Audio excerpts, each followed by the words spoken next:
You obviously have filters that you apply on selecting people as you do on stocks. Can you tell us a little bit about what those filters are? That is a key question, because when we buy businesses, we don't have managers to put in them. I mean, we're not buying them that way. We don't have a lot of MBAs around the office that we're... Thank God. Yeah.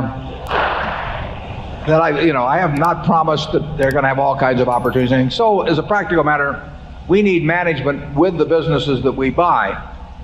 And 3 times out of 4 or thereabouts, the manager is the owner and is receiving tens of millions, maybe hundreds of millions of dollars. So they don't have to work. And we have to decide in that time when we meet them whether they love the business or love money. And we're not making a moral judgment. Charlie may, but I'm not making a moral judgment about whether it's better to love the business or love money. But it's very important for me to know which of the two is the primary motivator with them. And we have had extremely good luck in identifying people who love their business. So all we have to do is avoid anything that, on our part, that diminishes that love of the business or makes other conditions so intolerable that they overcome that love of the business. And we have a number of people working for us that have no financial need to work at all, and they probably outwork 95% or more of the people in the world, and they do it because they love smacking the ball. And we virtually had no mistakes in that respect. And we have identified a number of people, Charlie and I have, in terms of proposals to us, where we felt that they liked the money better than the business. They were kind of tired of the business, and they might promise us that they would continue on and they would do it in good faith, but something would happen 6 months later or a year later, and they'd say to themselves, why am I doing this for Berkshire Hathaway when I could be doing whatever else they want to do?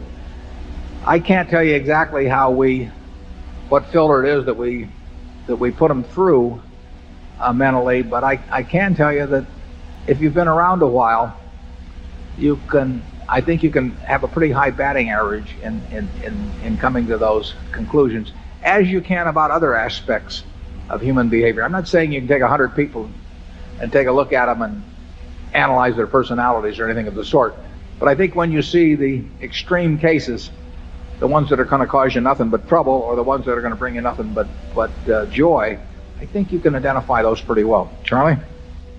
Well, yeah, I think it's pretty simple. You've got integrity, intelligence and experience, and dedication. And that's what human enterprises need to run well. And we've been very lucky in getting this marvelous group of associates to work with all these years. But we filter out a lot of people. And then they say, how do you filter them out?